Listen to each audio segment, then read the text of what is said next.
It's coming to you anyways. If you have to make $500,000 today, it's not coming from the casino. It's going to come to you no matter what you do, as long as you get up and do something. Go to work and make an effort. It will come to you. He has a million ways to give it to you. You don't need to go and lower yourself and reduce yourself to walking into a casino. The whole premise of a casino is that they are taking your hard-earned money, and we work so hard for our money. Nobody wants to part with it. Yeah, you get a little bit of enjoyment out of it, but 9 times out of 10, you're coming out of there depressed because you just gave away your hard-earned money. Why? The trust factor is your ticket to a better life. The trust factor shows you how to get through the night. Good morning, everybody. Welcome to another episode of the Trust Factor podcast. It's a beautiful Sunday. We've got the UJA Walk for Israel that's happening today in Toronto. It's going to be an amazing event with huge, huge turnouts. Of course, there are going to be the haters, but hopefully that goes unnoticed and uneventful. The event should be a huge driver for solidarity with Israel. On another note, I want to dedicate this podcast, this episode, to a young boy, 3 years old. I saw a video online, heartbreaking. I don't know if you've seen it, but his name has been changed. His name is now Rachamim Sasson Rafael Ben Bracha Fruma Gittel. This young boy, I believe is in California, had an accident, a swimming accident, where he ended up drowning and is now in a coma, fighting for his life, and his parents, a religious family, are broken. Understandably broken. It's a very hard video to watch. I'm going to put a small clip of it just so you understand what these parents are dealing with. First of all, I want to thank everybody that's praying for our baby Rachamim Sasson, now Rafael Sasson Rafael, then Bracha Fruma Gittel, and Mordechai Chanukah. I want to ask everyone to please praying. He's a very special boy. He was born in Tisha B'Av. He loves to go to Bet Knesset. He loves to go to shul. He loves the Torah. He's a very special boy. Let's open the gates of heaven, everybody. It's heart-wrenching, but keep them in your prayers. I've been praying for them all Shabbat. I'm going to continue to pray for them every day until this boy regains consciousness and gets back to his full health. God willing, that'll happen sooner than later. God is capable of anything and everything, my friends. You could turn it around in seconds. You can open up that child's eyes and make it as though it's never happened. So please keep this child in your prayers. Let's get into it, my friends. We're talking about the dishonest business person, the dishonest, high-pressure snake oil salesman, the guy who demonstrates for you clearly that he has absolutely no faith in a creator. He doesn't know that there is a big boss that runs the show. And as a result, what happens? He ends up doing all of these things to be able to make money that end up making his life miserable. Does it mean it's not going to work? Obviously not, because there's a test, and we've said 100 times that in the direction that a person wants to go, God has an obligation to take him. And that means if you want to be a snake oil salesman, if you want to be a high-pressure salesperson because you think that's the only way to succeed in business, then he will give you successes as you take that approach. It will become successful in your hand. You will see amazing reward as a result of your sales tactics. But what's the difference? What's the key? The key is that you didn't have to do that. You didn't have to stoop to that level where it now affects other people negatively. There's only going to be negative fallout from that.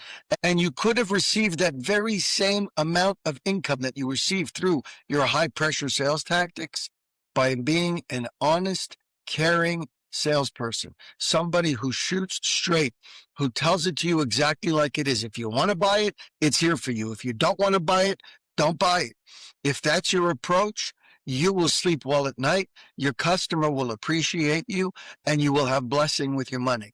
The opposite is true of the high-pressure salesperson. They're going to end up having to deal with customers who want returns, the item's not working for the customer the way that they expected it to work out.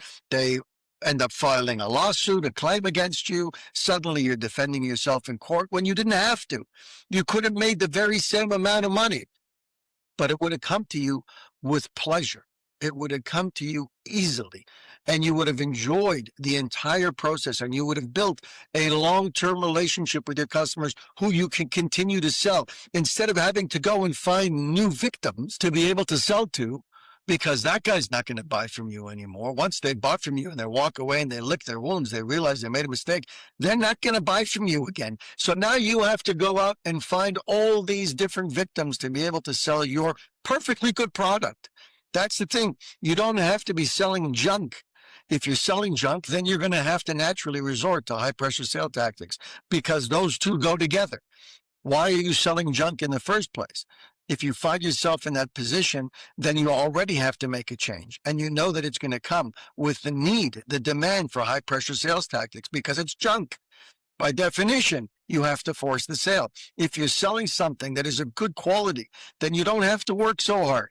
And that customer who buys it from you loves the fact that they bought it from you, utilizes whatever they bought from you, and it adds value to their life. And they didn't feel pressured. So the next time they need to buy, they come to you, or they send you their friends and their family. I have to tell you, in my family, I was telling you before in a previous episode, we have people who are in the contracting business, a business that is notorious for theft and scammers, people being left holding the bags, having spent so much money, and then having all these additional expenses that they weren't anticipating. But thank God, my family got into that business because we wanted to combat that. And we've done, thank God, an amazing job of it. There's no high pressure sales tactics. It is exactly what you see is what you get. And as a result of that, there's almost no advertising. A vast majority of the business comes as a result of word of mouth. Why? Because people realize that it was a smooth, above board transaction. They feel good about the entire transaction. Does that mean it all goes off perfectly? No, there are always going to be issues. The question is not whether or not you have issues. It's how you put those issues to bed. How do you deal with that customer? Do you deal with them in a way that demonstrates good faith? I don't mind taking back the item. I don't mind making the situation good for you. I don't mind giving you back your money. I don't mind compensating you because I don't want you to feel bad. If that's the approach, you will never lose. And the only way to come with that approach sincerely is to know that I'm not supposed to have this money. It's not mine to keep.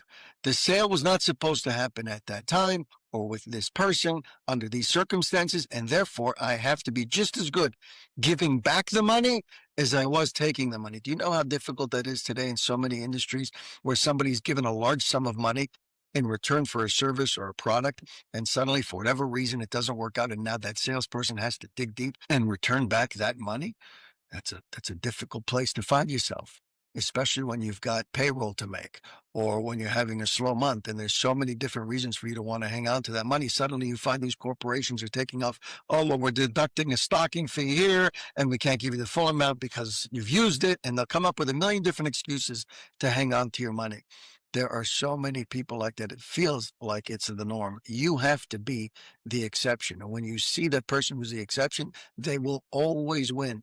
The sneaky high pressure sales tactic is always driven by the guy who's looking for other work, always looking to sell. If you got something for me to sell, can I work? I'm great in sales. And they're running around selling everybody. Do you know who oftentimes they're selling the best? Themselves and their bosses. That's who they find themselves working so hard to prove that they're as good as they are, because they feel like it's all them. They lack emunah entirely. If they had emunah, they wouldn't be trying to convince everybody of how great they are. Let's move on to a really interesting topic, my friends. This one is going to hit home. This is a big one in our day and age. It's called gambling. You all know about it. Some of you gamble, some of you don't. I am not a gambler, but there are people who I know who gamble quite often.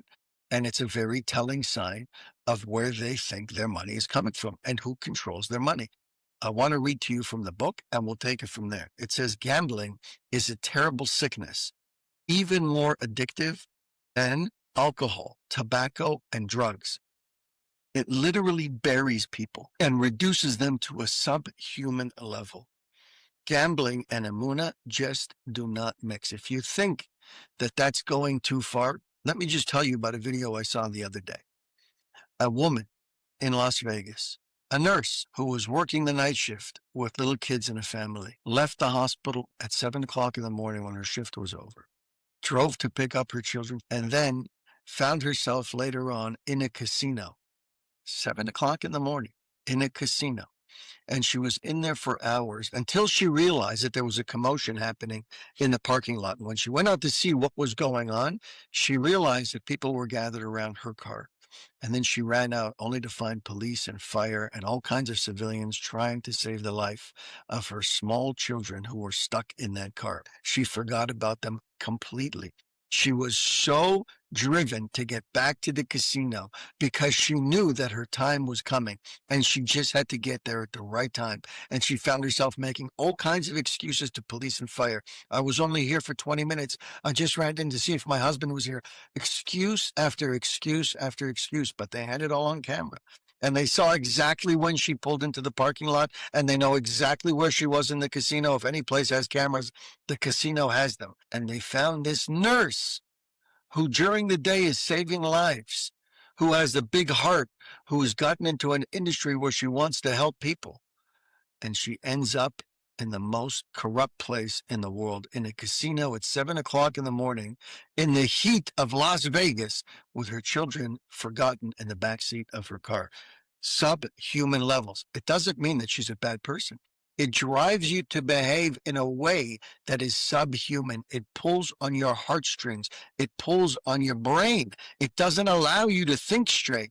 It puts you into a fog, into a haze where you don't even recognize yourself in your own actions. To lust for money is the root cause of gambling. It's the desire for that windfall. I need to be the hero that made the jackpot. I need to be able to get what that person got. It looks like an easy road to money, it says, but the glitter of Easy Street is none other than a deceptive avenue of living death in bitterness, broken families, debt, loan sharks, and utter despair. That's where it goes. Does that mean that everybody who ever walks into a casino is going to end up there? Obviously not. Some people have more control than others, but the vast majority of humanity are going to fall when it comes to this. Most people are not built up enough. Does that mean you're never allowed to walk into a casino? If you can avoid it, then avoid it. Stay away from it. If you are not an incredibly strong-willed person, do not walk into a casino. But the worst part is, you may even try and convince yourself that you're a strong-willed enough person that you'll walk into it and only find out the hard way. Don't be that person, my friends. Gambling makes a person's head spin. The evil inclination has a standard template. Listen to this. For trapping people in this death trap. What does he do? He shows a person someone that made a windfall in the casino. You know what that is? That's the guy sitting next to you. When you just went in and you said, I'm going to play $100. It's no big deal. And you walk in with your $100 and the guy at the slot machine beside you pulls on that lever and suddenly made $10,000. And you're blown away. What's that person doing? They're jumping for joy.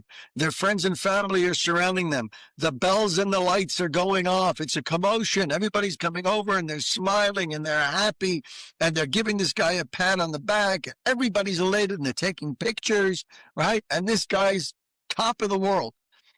And what are you thinking to yourself? That must be nice. Wow. I'd love to have that happen to me. And so suddenly that 100 turns into, well, maybe another 100.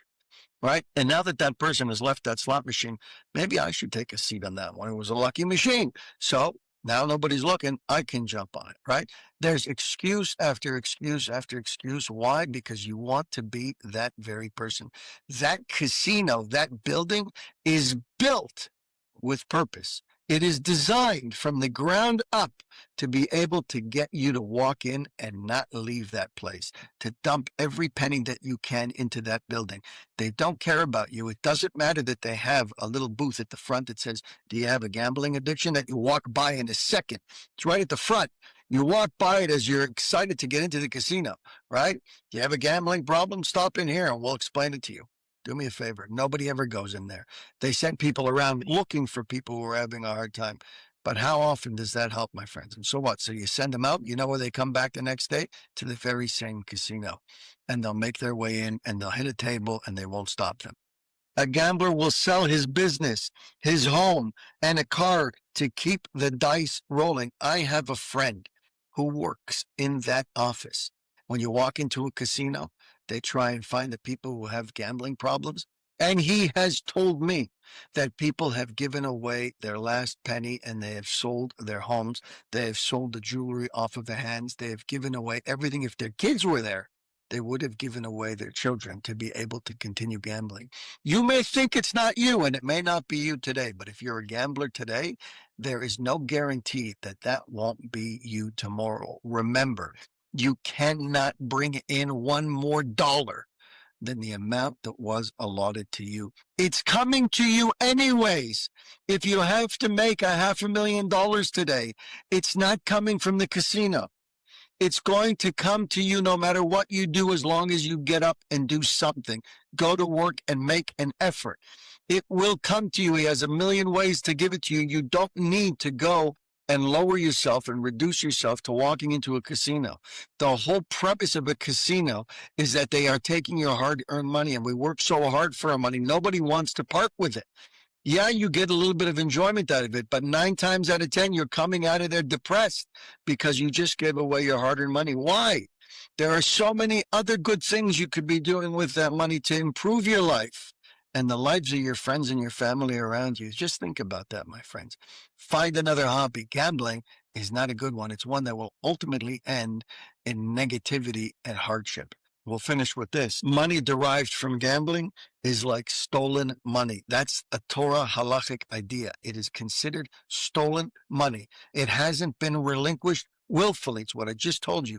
You go in there anticipating a win, not a loss. So when you relinquish it to a loss, you are unhappy. Therefore, you feel as though somebody's stolen from you. Money won in gambling has no blessing. That's an obvious one. The gambler won't see any benefit from such gains. You put that money to work and it will not produce. It will not yield fruits. The Torah doesn't even allow you to donate money that is stolen to a synagogue or to religious causes. God doesn't want it. He says, look, I don't need dirty money. If you're coming with dirty money that's gotten by ill means, whether it's high pressure sales, stealing, or gambling, don't bring it here. So please, if you're a gambler, if it is your form of entertainment, do everything you can to find another form of entertainment, because it is simply not connected to emunah. It is very similar to a person who steals, and that it says clearly that I'm in this building, I'm sitting at that table because I don't recognize that there was a creator that runs the world, that I think this casino dealer or this slot machine is going to determine whether or not I walk out of here a rich individual. Flies in the face of everything that we've learned, my friends. Have an amazing day. If you're at the UJA Walk for Israel, have an amazing time and stay safe. Thank you for spending time with us on the Trust Factor podcast. If you've heard something today that moved you, save this episode and share it with someone who might need to hear it. Be sure to subscribe so you don't miss upcoming conversations that challenge, empower, and uplift. And if you're on social media, connect with us. Leave your thoughts. Drop a quote that resonated with you. Hashtag the Trust Factor podcast. Until next time, keep growing in your trust and keep living with purpose. I'm Jesse Revivo, and this has been the Trust Factor podcast. Thanks for listening.